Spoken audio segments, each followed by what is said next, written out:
मैं ਹਾਂ ਸੰਦੀਪ ਚੌਧਰੀ। ਮੈਂ ਤੁਹਾਡਾ ਸਵਾਗਤ ਕਰਦਾ ਹਾਂ ਨਿਊਜ਼ 18 ਪੰਜਾਬ ਦੇ ਵਿੱਚ। ਜਿਵੇਂ ਕਿ ਨਗਰ ਕੌਂਸਲ ਚੁਣਾਵਾਂ ਦਾ ਬਿਗਲ ਵੱਜ ਚੁੱਕਿਆ ਹੈ ਤੇ ਨਗਰ ਕੌਂਸਲ ਚੁਣਾਵਾਂ ਦੀ ਨੇਰੀ ਪੂਰੇ ਸ਼ਹਿਰ ਦੇ ਵਿੱਚ ਆਈ ਹੋਈ ਹੈ। ਉੱਥੇ ਹੀ ਆਮ ਆਦਮੀ ਪਾਰਟੀ ਵੀ ਕਿਸੇ ਪਾਰਟੀ ਤੋਂ ਪਿੱਛੇ ਨਹੀਂ ਹੈ। ਉਹ ਵੀ ਆਪਣੀ ਜਿਹੜੇ ਕੇਜਰੀਵਾਲ ਜੀ ਦੇ ਦਿੱਲੀ ਮਾਡਲ ਦੇ ਸਾਰੇ ਗੱਲਾਂ ਹੈਗੀਆਂ ਉਹ ਲੋਕਾਂ ਤੱਕ ਪਹੁੰਚਾ ਰਹੇ, ਆਪਣੇ ਵੋਟਰਾਂ ਤੱਕ ਪਹੁੰਚਾ ਰਹੇ। ਕੱਲ੍ਹ ਆਮ ਆਦਮੀ ਪਾਰਟੀ ਦੇ ਉਮੀਦਵਾਰਾਂ ਦੇ ਵਿੱਚ ਉਸ ਟਾਈਮ ਜ਼ਬਰਦਸਤ ਇੱਕ ਹਨੇਰੀ ਆਈ ਜਦ ਆਮ ਆਦਮੀ ਪਾਰਟੀ ਦੇ ਪੰਜਾਬ ਪ੍ਰਧਾਨ ਭਗਵੰਤ ਮਾਨ ਜੀ ਵੱਲੋਂ ਰਾਜਪੁਰਾ ਦੇ ਵਿੱਚ ਇੱਕ ਰੋਡ ਸ਼ੋਅ ਕੱਢਿਆ ਗਿਆ। ਉਸ ਤੋਂ ਬਾਅਦ ਜਿਹੜਾ ਹੈ ਆਮ ਆਦਮੀ ਪਾਰਟੀ ਦੀ ਲਹਿਰ ਜਿਹੜੀ ਹੈ ਰਾਜਪੁਰੇ ਦੇ ਵਿੱਚ ਵੱਡੇ ਸਤਰ ਤੇ ਤੁਰ ਪਈ। ਸਾਡੇ ਨਾਲ ਇਸ ਟਾਈਮ ਮੌਜੂਦ ਹੈ ਦੋ ਉਮੀਦਵਾਰ ਜਿਹੜੇ ਕਿ ਆਪਣੀ ਕਿਸਮਤ ਅਜਮਾ ਰਹੇ ਹੈ। ਵਾਰਡ ਨੰਬਰ 9 ਤੋਂ ਨੀਲਮ ਮਹਿਤਾ ਦੇ ਪਤੀ ਜਿਹੜੇ ਹੈਗੇ ਦਿਨੇਸ਼ ਮਹਿਤਾ ਜੀ ਸਾਡੇ ਨਾਲ ਇਸ ਟਾਈਮ ਮੌਜੂਦ ਹੈ। ਸ਼ਹਿਰੀ ਪ੍ਰਧਾਨ ਹੈ ਆਮ ਆਦਮੀ ਪਾਰਟੀ ਦੇ ਤੇ 10 ਨੰਬਰ ਵਾਰਡ ਤੋਂ ਪ੍ਰਤੀਕ ਚੋਪੜਾ ਸਾਡੇ ਨਾਲ ਇਸ ਟਾਈਮ ਮੌਜੂਦ ਹੈ। ਅਸੀਂ ਉਹਨਾਂ ਨਾਲ ਗੱਲਬਾਤ ਕਰਾਂਗੇ। ਪ੍ਰਤੀਕ ਚੋਪੜਾ ਮੈਂ ਤੁਹਾਨੂੰ ਦੱਸ ਦਵਾਂ ਇਹਨਾਂ ਦੇ ਪਰਿਵਾਰ ਦਾ ਇੱਕ ਬਹੁਤ ਵੱਡਾ ਜਿਹੜਾ ਹੈ ਯੋਗਦਾਨ ਸ਼ਹਿਰ ਦੇ ਵਿੱਚ ਹੈ। ਇਹਨਾਂ ਦੇ ਭਾਰਤ ਗੈਸ ਏਜੰਸੀ ਦੇ ਨਾਮ ਤੇ ਇਹਨਾਂ ਦੀ ਏਜੰਸੀ ਚੱਲਦੀ ਹੈ। ਇਹ ਲੋਕਾਂ ਦੇ ਨਾਲ ਅੱਜ ਤੋਂ ਨਹੀਂ 35 ਸਾਲ ਤੋਂ ਜੁੜੇ ਹੋਏ ਆ ਜੋ ਇਹਨਾਂ ਦਾ ਕਹਿਣਾ ਹੈ। ਆਪਾਂ ਇਹਨਾਂ ਨਾਲ ਗੱਲਬਾਤ ਕਰਾਂਗੇ। ਸਾਡੇ ਨਾਲ ਮੌਜੂਦ ਹੈ ਦਿਨੇਸ਼ ਮਹਿਤਾ ਜੀ। ਆਪਾਂ ਪਹਿਲਾਂ ਦਿਨੇਸ਼ ਮਹਿਤਾ ਜੀ ਨਾਲ ਗੱਲ ਕਰਾਂਗੇ। ਦਿਨੇਸ਼ ਮਹਿਤਾ ਜੀ, ਤੁਹਾਡਾ ਨਿਊਜ਼ 18 ਪੰਜਾਬ ਦੇ ਵੀ ਸਵਾਗਤ ਹੈ। ਤੁਹਾਨੂੰ ਪਤਾ ਹੀ ਹੈ ਕਿ ਨਗਰ ਕੌਂਸਲ ਚੁਣਾਵਾਂ ਦੀ ਨੇਰੀ ਚੱਲ ਰਹੀ ਹੈ। ਕੱਲ੍ਹ ਆਮ ਆਦਮੀ ਪਾਰਟੀ ਦੇ ਪੰਜਾਬ ਪ੍ਰਧਾਨ ਭਗਵੰਤ ਮਾਨ ਜੀ ਵੱਲੋਂ ਰਾਜਪੁਰਾ ਸ਼ਹਿਰ ਦੇ ਵਿੱਚ ਇੱਕ ਬਹੁਤ ਵੱਡਾ ਰੋਡ ਸ਼ੋਅ ਕੱਢਿਆ ਗਿਆ, ਜਿਸ ਤੋਂ ਬਾਅਦ ਲੋਕਾਂ ਨੂੰ ਬੜਾ ਹੁੰਗਾਰਾ ਮਿਲਿਆ, ਉਮੀਦਵਾਰਾਂ ਨੂੰ ਬੜਾ ਹੁੰਗਾਰਾ ਮਿਲਿਆ। ਬਹੁਤ ਬਲ ਮਿਲਦਾ ਜਦ ਕੋਈ ਵੱਡਾ ਲੀਡਰ ਆ ਕੇ ਆਪਣੇ ਛੋਟੇ ਸਤਰ ਤੋਂ ਜਿਹੜੇ ਕਾਰਜਕਰਤਾ ਹੈ ਉਹਨਾਂ ਦੇ ਉੱਤੇ ਹੱਥ ਰੱਖਦਾ ਹੈ, ਉਹਨਾਂ ਨੂੰ ਬੜਾ ਹੌਸਲਾ ਹੁੰਦਾ ਹੈ। ਕੀ ਕਹਿਣਾ ਚਾਹੋਗੇ, ਕਿਸ तरह ਦਾ ਹੌਸਲਾ ਕੱਲ ਮਿਲਿਆ ਤੁਹਾਨੂੰ? बहुत हौसला मिला है भगवंत मान जी के आने पर। और अरविंद केजरीवाल की तो पहले ही एक सोच है कि हमने किसी को हमारे यहाँ नहीं बनाना, लोगों के दर पे जाना है, लोगों के घरों पे जाना है। इसी कारण से हमारे पंजाब प्रधान भगवंत मान जी बिल्कुल उन्होंने एक रोड शो किया और सारे वार्डों में जाकर जनता का अभिवादन किया और हाथ जोड़ के सभी से अपील की कि इस बार आप आम आदमी पार्टी का साथ दो। कौन से मुद्दे लेकर आप वार्ड निवासियों के पास जा रहे हैं? देखो जी, हमारे पास मुद्दे तो हैं, समस्याएं तो सभी के पास हैं, लेकिन हम उनका समाधान लेके जा रहे हैं। क्योंकि मैं देख रहा हूं सारी पार्टियां बातें कर रही हैं कि ये मुद्दा है, ये मुद्दा है, लेकिन किसी के पास समाधान नहीं है। आप मुद्दे बताइए, मैं आपको उसको समाधान बताता हूं।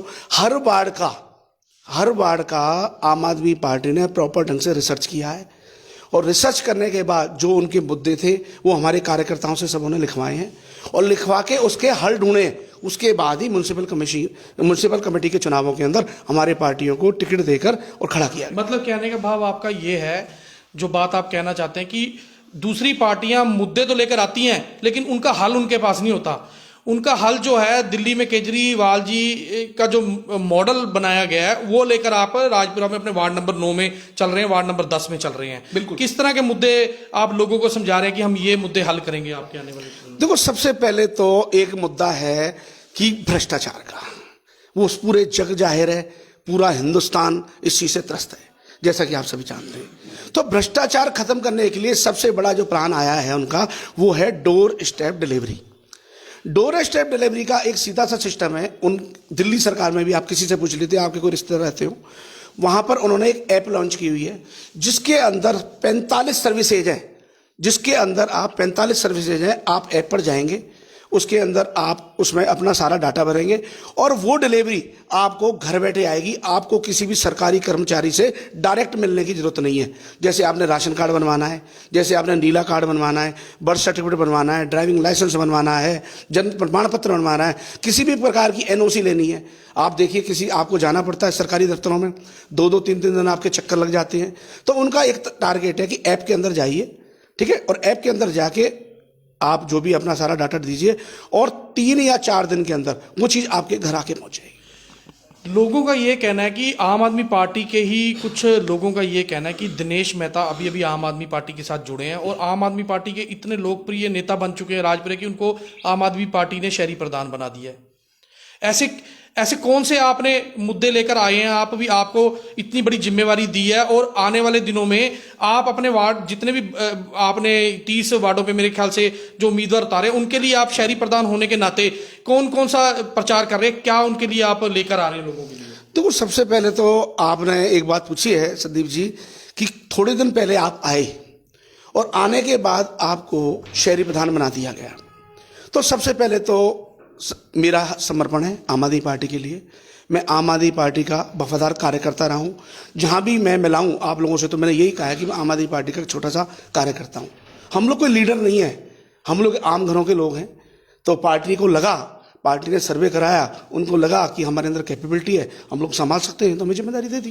देखो, मैं भी पिछले 25 साल से कई चुनाव देख चुका हूँ। लोग आते हैं, वादे करते हैं और उसके बाद कुछ वादे पूरे करने के बाद उम्मीदवार चले जाते हैं, पीछे जो लोग रह जाते हैं रोते रह जाते हैं। आम आदमी पार्टी के जो उम्मीदवार हैं, आप उम्मीदवार हैं, ये उम्मीदवार हैं 10 नंबर वार्ड से, 9 नंबर वार्ड से आपकी धर्मपत्नी लड़ रही है। अगर जीतते हो तो क्या आपके मन में भी है ये वाली बात कि रोते छोड़ना है, या लोगों को कुछ जो वादे किए हैं वो पूरे भी होंगे आने वाले दिनों में? संदीप जी, बिल्कुल आपने एक जनता की दुखती रख पे हाथ रख दिया। बिल्कुल सही बात है। एक बार बंदा जीत तो जाता है, उसके बाद वो नजर नहीं आता। उसको ढूंढना पड़ता है कि वो अमृतसर में पानी की फैक्ट्री में बैठा हुआ है या कहीं किसी प्रॉपर्टी डीलर के ऑफिस में बैठा हुआ। मतलब पानी की फैक्ट्री में अमृतसर, तो वो तो नागपाल जी की चल रही है अमृतसर में फैक्ट्री, कहने का भाव आपका? चलो मैं तो मतलब नागपाल जी जीतने के बाद अमृतसर चले जाएंगे, मतलब आपका कहने का भाव? देखो, नेचुरली बात है कि उनका व्यापार वहां पर है। मैं नाम तो नहीं लूंगा, उनका व्यापार वहां पर है। वो पहले आपको धर्मपत्नी तो यहीं रहेंगे ना उनकी जीतने के बाद, अगर वो जीतते हैं तो? देखो, आप सारे जानते हैं कि वो यहाँ पर 2 बार चुनाव लड़े हैं और दोनों बार चुनाव लड़ने के बाद उनका जनता के साथ कितना तालमेल रहा है आपको पता है। और लेकिन अब आपने एक साथ में सवाल भी किया था कि लोगों से जुड़ने के बाद लोग चले जाते हैं। ऐसा है, मैंने आपको बताया कि आम आदमी पार्टी दिल्ली के अंदर जो कर रही है वही यहाँ पर करेगी। तो उनका एक सिस्टम है कि हम लोगों ने जितने हमारे मकान हैं उनके अंदर 100 पेज का एक हम लोगों ने रजिस्टर तैयार किया है। उस रजिस्टर के अंदर 1 महीने के अंदर हमारा कार्यकर्ता, कोई भी वॉलंटियर हर घर पे जाएगा, उनसे पूछेगा कि आपकी म्युनिसिपल कमेटी से संबंधित कोई समस्या है, उस पर डेट डलेगा, टाइम डलेगा, समस्या डलेगी। समस्या है तो भी डलेगी, नहीं है तो उसमें लिखा जाएगा कि कोई समस्या नहीं है। अगर कोई समस्या उसमें वो लिखाते हैं तो उसके बाद उसका निवारण कब होगा, निवारण की तारीख लिखी जाएगी, इस दिन आपकी समस्या सॉल्व हो गई, और उस जिस घर पे गए उस घर के मालिक के उसके ऊपर साइन होंगे। तो ये जब हम अगले चुनाव में जाएंगे तो ये हमारी जवाबदेही होगी। चलो, ये तो बीजेपी के उम्मीदवार की बात होगी जो आपने मेरे को बताई है, जो अमृतसर वाली। अब हम आते कांग्रेस पार्टी में, जिनकी मौजूदा सरकार है, आपके वार्ड से भी जो है उम्मीदवार खड़े हुए हैं, उनके बारे में आपका क्या विचार है? कांग्रेस पार्टी के बारे में क्या विचार है? 4 साल हो चुके हैं कांग्रेस पार्टी को, उनके काम के बारे में आपका क्या विचार है? देखो, सबसे बड़ी क्या है, जो ये रिवायती पार्टियां हैं इनका एक ही सिस्टम है, चमचागिरी करना, चमचागिरी करवाना, और सबसे बड़ी बात है एक भेदभाव रखना। स्थिति राजपुरी की ऐसी है कि 2 गलियों में काम होता है, 2 में नहीं होता, 4 में होता है, 6 में नहीं होता। ये वो मेरा आदमी है, वो मेरा आदमी मेरा। आपको पता है कि जब दिल्ली के अंदर विधानसभा इस बार चुनाव हुए थे तो हमारे मुख्यमंत्री श्री अरविंद केजरीवाल ने एक ही बात बोली थी कि ऐसा है, अब चुनाव खत्म हो गए, अब मैं किसी पार्टी का मुख्यमंत्री नहीं हूं, मैं दिल्ली का मुख्यमंत्री। और यही विजन लेके हम लोग पंजाब में आ रहे हैं, वार्ड म्यूनसिपल कमेटी चुनाव राजपुरा में आ रहे हैं। तो नेचुरली क्या है, एक वोट देना एक हमारे जनता का अधिकार है। हम लोगों को देख रहे हैं बड़ा, वो कहते हैं यार मैंने सामने नहीं आना, मैंने सामने नहीं आना। आपको पता है किस तरह का दहशत का माहौल बनाया हुआ है, लोग आने से डरते हैं। मेरे को एक बात समझ में नहीं आई थी कि जब हम लोगों में दहशत का माहौल है, फिर ऐसे लोगों को हम क्यों हमारे बीच में घुसने देते हैं? तो इसलिए हाथ जोड़कर मैं यही विनती करूंगा कि आप ये जो वोट डालना है वो आप अपने लिए डालना है, ना कि किसी प्रत्याशी पे। चलो मेहता जी, बड़े बड़े वादे करती हैं, हर एक सरकारें आती हैं वोट लेने के लिए, बड़े बड़े वादे करती हैं। आम आदमी पार्टी भी इस बार, पिछली बार भी आपके एमएलए जीत के गए हैं, इस बार भी आम आदमी पार्टी किसी से कम नहीं है, पीछे नहीं है। लोगों को सिर्फ बुनियादी सुविधाएं चाहिए, उनको किसी चीज से मतलब नहीं होता। साफ पानी, सफाई, सड़कें, ये बुनियादी सुविधाएं, लाइटें। लोगों को नगर कौंसिल चुनावों में सिर्फ यही 3-4 चीजें होती हैं जो चाहिए होती हैं। कोई वो आपसे पैसे नहीं मांग रहे हैं, कोई वो आपसे, आजकल वो शराब वाला भी सिस्टम जो है मेरे हिसाब से खत्म हो चुका है, लोग समझदार हो चुके हैं। आम आदमी पार्टी तो वैसे इस चीज से बहुत पीछे है। इन बुनियादी सुविधाओं का क्या करेंगे आप, जो लोगों को मेन चाहिए? सीवरेज का पानी, जो देख लो पानी, सीवरेज का पानी जो है वो पीने वाले पानी के अंदर मिक्स होकर आ रहा है, तो लोगों को हम क्या चीज दे रहे हैं? आपकी बात बिल्कुल सही है। सबसे पहले तो आपने कहा कि बुनियादी सुविधाएं। ऐसा है संदीप जी, आपको पता होगा कि दिल्ली के अंदर मोहल्ला सुधार कमेटियां बनी हुई हैं। उनका काम करने का तरीका क्या है कि हर वार्ड से 11 मेंबरी कमेटी बनी हुई है, उस किसी के गली में से, हर गली में से एक एक दो दो बंदे उन्होंने चुने हुए हैं। सरकार की जो भी जिम्मेदारियां हैं, जो भी प्लानिंग है, सरकार कभी नहीं कहती। मोहल्ला सुधार कमेटी का मतलब क्या होता है कि आपके वार्ड के अंदर कौन सी समस्या है, वो समस्या आपने नोट करनी है और जो भी पैसा आएगा वो आपने खुद अपने तरीके से खर्च करना है। उसके अंदर म्यूनसिपल कौंसिल जो वार्ड का पार्षद होता है, एक बंदा वो होता है और 10 जो लोग हैं वो वार्ड के लोग होते हैं। वही लोग बताते हैं कि देखो हर वार्ड की अपनी अपनी जरूरतें हैं। कहीं पे सड़कों की जरूरत है, कहीं लाइटों की जरूरत है, कहीं पे रोड गलियों की जरूरत है, ठीक है। तो इस कारण से अब बात करी आपने पीने के पानी की। ऐसा है, पीने के पानी के बारे में हमने उनको बताया था कि हमारे राजपुरा के अंदर 50 साल हो गए, पानी की व्यवस्था अब तक प्रॉपर नहीं हो पाई है। पीछे भी बड़े बड़े वादे हुए, लोगों ने वहाँ पर फोटो खिंचवाए कि हमने इतना करोड़ का पैसा लगा दिया, इतने करोड़ का प्रोजेक्ट लगे आए, लेकिन आज भी समस्या जस की तस है। हमारी आम आदमी पार्टी की IT टीम के 11 बंदे राजपुरा आए थे, उन्होंने पूरा सर्वे किया। तो उन्होंने सर्वे में कितनी आश्चर्यजनक बात निकाली है, अगर मैं संदीप जी आपको बता दूंगा तो आप जो यहाँ के कर्मचारी हैं, अधिकारी हैं, उन पर क्वेश्चन मार्क लगा दोगे। स्थिति ये है कि हमारे राजपुरा के अंदर जितने भी टूटियों के कनेक्शन है, कुछ लोग समझदार हैं जो पूरा ध्यान रखते हैं, लेकिन कई लोगों के कनेक्शन बंद हो चुके हैं। वो क्या है, वहाँ के वाल्व खुले हुए हैं। आप जिस गली में जाएंगे, हर गली में आपको 3 या 4 टूटियां ऐसी मिलेंगी जिसके अंदर गेट वाल नहीं लिए हुए। अब क्या होता है, कहीं पर सीवरेज जाम के कारण ओवरफ्लो होता है, तो वो पानी टूटी के अंदर जा रहा है, उन पाइपों में जा रहा है, जिसके कारण सीवरेज का और पानी का जो है मिक्स होकर आ रहा है। हमने एक इंटरव्यू किया था, डालीमा में एक उम्मीदवार खड़े हैं प्रवीण कुमार शंटी जी, उनके द्वारा ये कहा गया था कि देखो कुछ लोग जो चुनावों में लड़ते हैं, कुछ लोग संपन्न होते हैं बहुत, जैसे आप जैसे लोग हैं जिनको किसी चीज़ की कमी नहीं है, कुछ गरीब लोग खड़े होते हैं। उनका कहना ये था कि मैं अगर जीत जाता हूँ, डालीमा के लोग उनके साथ थे, अगर मैं जीत जाता हूँ तो आने वाले दिनों में मैं अपने वार्ड के लोगों के लिए एक सुविधा केंद्र खोलूंगा, एक कमरे में, जहां वार्ड के लोगों के लिए सारी सुविधाएं दी जाएंगी, उनको कहीं जाने की जरूरत नहीं पड़ेगी, जितने सरकारी काम है हम करवा के दिया करेंगे। क्या ऐसा प्लान आपके पास भी है कुछ आने वाले दिनों में? बिल्कुल, मैंने आपको पहले बार एक बात बोली कि हम किसी को बुलाना नहीं चाहते, हमने लोगों के घर जाना है। रही बुनियादी सुविधाओं की, जो आप सुविधा सेंटर की बात कर रहे हैं, यही सारी चीज़ें हम लोगों से यहाँ, हमारे यहाँ नहीं बुलवाएंगे, हम लोगों के घर जाएंगे, उनकी प्रॉब्लम्स नोट करेंगे। और ऐसा है, जितनी भी सुविधाएं हैं वो ऑनलाइन इस मोबाइल के अंदर उपलब्ध हैं। आप आधार कार्ड बनवाना चाहें, आप नीला कार्ड बनवाना चाहें, और तो और राशन कार्ड भी बनवाना चाहें, अब हमें किसी डिपार्टमेंट के दफ्तरों के चक्कर काटने की जरूरत नहीं है। हमारा जो भी वॉलंटियर वहाँ जाएगा, उनकी प्रॉब्लम नोट करेगा, उनका डाटा नोट करेगा और वहीं मोबाइल के अंदर डाल के और उसको ऑनलाइन अप्लाई कर देगा। अगर बात की जाए आपके वार्ड में, हमने एक सर्वे किया है, वहाँ पे बिजली के खंभों के ऊपर बहुत सारे मीटर लगे हुए हैं जो हर टाइम किसी ना किसी को न्योता दे रहे हैं बड़े हादसे का। आने वाले दिनों में ये बहुत बड़ी समस्या है, इसका कैसे हल कराएंगे? संदीप जी, आपने तो बहुत बढ़िया बात कही है। आप जाके देखिए, मेरे घर के बाहर एक खंबे के ऊपर कम से कम 18 मीटर लगे हुए हैं बिजली के। और आप, सबसे बड़ी प्रॉब्लम क्या होती है कि जो मीटर रीडर आता है वो उसका दरवाजा खोल के रख जाता है, वहां पर छोटे छोटे बच्चे खेलते हैं और किसी को भी कोई दुर्घटना हो सकती है। एक बात बता दूं, वैसे ये म्यूनसिपल कमेटी से संबंधित सवाल नहीं है, लेकिन आपने जो कहा है बिल्कुल ठीक है। ये समस्या भी हमारी पार्टी ने सर्वे कराई है। उसके लिए उन्होंने एक इसका समस्या का समाधान सोचा है कि हर खंबा, जहां पर खंबा है वहां पर एक बसवार लगेगा, एक MCC भी लगेगा और ये खंबे भी सारे हट जाएंगे। जो ओपन तार जा रहे हैं वो हट जाएंगे। जितनी भी तारें आती हैं, मैं आपको बताऊं, सबसे पहले आर्म्ड जो केबल है, जमीन के अंदर आर्म्ड केबल जाएगी, उसका कनेक्शन जो होगा MCCB के अंदर आएगा। MCC के बाद वो एक बसवार होती है, बसवार के अंदर जाएगा और बसवार से सारी की सारी सप्लाइयां दी जाएंगी। और रही जो मीटर की बात, एक मीटर जो अपने यहाँ लोहे के बक्से लगे हुए हैं, ऐसा नहीं है। आजकल जो आ गए प्लास्टिक के बक्से आए हुए हैं, बहुत अच्छे और सुंदर लगते हैं और उनके अंदर सील जो होती है वो प्लास्टिक की होती है। अगर एक बार कोई प्रॉब्लम आ जाती है तो उस बक्से को तोड़ना ही पड़ता है, उसको अंदर से कोई चोरी नहीं हो सकती। तो वो बक्से घरों की दीवारों के बाहर पे लगे जाएंगे, जिससे किसी भी अनहोनी से बचा जा सके। मेरा आपके पास आखिरी सवाल जो मेरा आपसे है वो मैं पूछता हूँ, उसके बाद मैं वार्ड नंबर 10 में जाऊंगा। सरकारें जो हैं, चाहे वो कांग्रेस सरकार है, चाहे वो आम आदमी पार्टी की सरकार है, चाहे वो पिछले 10 साल में रही अकाली भाजपा की सरकार थी, पैसा देती है, वो पैसा रिलीज होता है, केंद्र से भी पैसा रिलीज होता है, सरकारें भी, राज्य सरकारें भी पैसा जो है देती है लगाने के लिए, लेकिन वो पैसा कहीं ना कहीं नीचे तक आते आते गिलास थोड़ा सा पानी का कम हो जाता है। कई बार मैंने कार्टून्स देखे हैं इस चीज़ के कि ऊपर से तो बहुत ट्यूबवेल चल रहा है, नीचे आते आते बूंद गिर रही है गरीब आदमी के।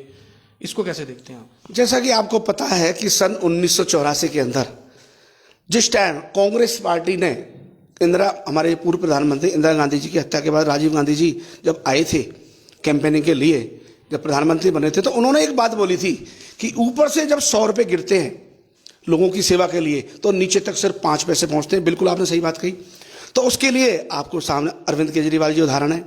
आम आदमी पार्टी के पास बड़ा अच्छा प्लान होता है। कोई भी समस्या आती है छोटी मोटी तो उसको टेबल पर हल कर लिया जाता है। अगर कोई बड़ी समस्या है, कोई 1000 करोड़ का या 2000 करोड़ का या 5000 करोड़ का कोई प्रोजेक्ट है, तो वो समस्या को उठा के हमारी जो लीडरशिप है, 100 बंदों की इंफॉर्मेशन टेक्नोलॉजी IT टीम है, उनके सामने दे दिया जाता है। उसके अंदर वो एक एक चीज़ का एनालिसिस करते हैं। सपोज करो कोई पुल बनना है तो पुल के अंदर सीमेंट कितना लगना है, सरिया कितना लगना है, रेता कितना लगना है और रोड़ी कितनी लगनी है, और इसके स्ट्रक्चर के लिए किस किस चीज़ की आवश्यकता है और इनका रेट क्या है, उसकी सारी की सारी एक प्रोजेक्ट रिपोर्ट बनती है। उसके बाद जो संबंधित डिपार्टमेंट के ठेकेदार हैं उनको बुलाया जाता है और बुला के उनको कहा जाता है कि ये हमारी प्रोजेक्ट रिपोर्ट है, आप इसको देख लीजिए, और उसमें उनका 10% मार्जिन जोड़ दिया जाता है। फिर उनको रेट कहते हैं कि ये रेट है, अगर आप काम करना चाहते हैं तो बताइए। आपने किसी को रिश्वत नहीं देनी, किसी से आपने मिलना नहीं है। तो उसके बाद ये स्थिति होती है कि ठेकेदार बड़े खुश होते हैं और जो प्रोजेक्ट 1000 करोड़ का होता है वही प्रोजेक्ट 100 से 150 करोड़ में तैयार हो जाता है। यानी कि पब्लिक के पैसे की 85% बचत होती है। तो ये अमन का विजन है, ये काम करने का तरीका आम आदमी पार्टी का। तो मैं चाहूंगा कि आम आदमी पार्टी की जो म्यूनिसिपल कमेटी के चुनाव है, ये तो एक छोटा सा एक स्ट्रक्चर खड़ा करने का नींव, ये विधानसभा चुनाव की नींव है, खड़े करने का तरीका है। तो मैं चाहूंगा कि आने वाले टाइम में म्यूनिसिपल कमेटी आप राजपुरा की बनाएं और इसके बाद जो विधानसभा चुनाव आ रहे हैं उसमें आम आदमी पार्टी की सरकार बनाए। आखिर में वार्ड नंबर 9 के जो वोटर हैं अपनी धर्मपत्नी की तरफ से उनको क्या अपील करेंगे?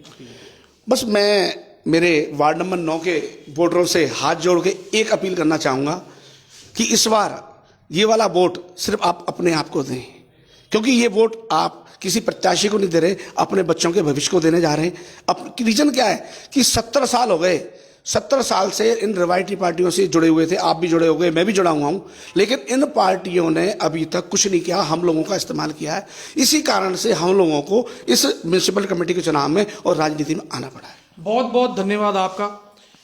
ਇਹ ਸੀਗੇ ਵਾਰਡ ਨੰਬਰ 9 ਤੋਂ ਉਮੀਦਵਾਰ ਦੇ ਪਤੀ ਦਿਨੇਸ਼ ਮਹਿਤਾ ਜੀ, ਸ਼ਹਿਰੀ ਪ੍ਰਧਾਨ ਆਮ ਆਦਮੀ ਪਾਰਟੀ ਦੇ। ਸਾਡੇ ਨਾਲ ਮੌਜੂਦ ਹੈ ਵਾਰਡ ਨੰਬਰ 10 ਤੋਂ ਪ੍ਰਤੀਕ ਚੋਪੜਾ ਜੀ, ਰਾਜਨੀਤੀ ਦੇ ਵਿੱਚ ਨਵੇਂ ਹੈ, ਪੜ੍ਹੇ ਲਿਖੇ ਮੁੰਡੇ ਹੈ। ਆਪਾਂ ਇਹਨਾਂ ਤੋਂ ਤਿੱਖੇ ਸਵਾਲ ਨਹੀਂ ਪੁੱਛਾਂਗੇ ਕਿਉਂਕਿ ਦਿਨੇਸ਼ ਮਹਿਤਾ ਜੀ ਦਾ ਜਵਾਬ ਦੇ ਸਕਦੇ ਸੀ, ਇਹ ਰਾਜਨੀਤੀ ਦੇ ਵਿੱਚ नवे हैं। बड़े सिंपल सवाल।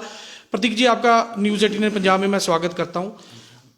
कौन से मुद्दे लेकर बनवाड़ी, मेन बनवाड़ी जो आपका वार्ड सबसे जो पिछड़ा हुआ वार्ड है वो यहाँ का माना जाता है बनवाड़ी, जो पिछले दिनों में शहर के साथ जोड़ा गया था, लेकिन कहीं ना कहीं समस्याएं बहुत हैं, बहुत समस्याएं हैं वहाँ पे। क्या करना चाहेंगे आप? मैं ये कहना चाहूँगा कि अब मैं अपने वार्ड में जब घूमता हूँ, लोगों से बात करता हूँ, तो मुझे पता लगता है कि वहाँ की सड़कें बिल्कुल नहीं बनी हुई, सीवरेज की दिक्कत बहुत ज़्यादा है। अब खासकर बात करूँ बनवाड़ी की, तो वहाँ पे नगर खेड़े के पास एक धर्मशाला है जिसकी दीवार गिर रही है, पीछे इतना गंद है उसको बिल्कुल नहीं हटा रहा कोई भी। और एक जहाँ पे वाल्मीकि जी का चिन्ह है, वहाँ पे इतना गंद है, लोग पूजा करने जाते हैं तो कैसे जाते हैं, मैं तो बहुत हैरान होता हूँ इस चीज़ से। ये समस्याएं आपको वहाँ के रहने वाले लोगों ने बताई है? जी बिल्कुल, वहाँ के रहने वाले लोगों ने ही बताई है। प्रतीक जी, एक बहुत बड़ा सवाल है, इस वार्ड से हमेशा जब तक वार्ड बंदी नहीं हुई थी तो इस वार्ड से बनवाड़ी के उम्मीदवार ही जीतते थे और बनवाड़ी के ही MC जो जीत के नगर कौंसिल में जाते थे। इस बार ही आपको आम आदमी पार्टी ने मौका दिया है, अब लोगों में जा रहे हैं, कैसा प्यार मिल रहा है आपको? क्या आपको वोट डालेंगे बनवाड़ी वाले, क्या लगता है आपको? बिल्कुल बिल्कुल, मैं समझता हूँ कि बनवाड़ी की जनता भी बहुत समझदार है, उनको पता है कि एक पढ़ा लिखा उम्मीदवार ही वहाँ पे विकास कर सकता है, तो कृपया वोट ज़रूर दें।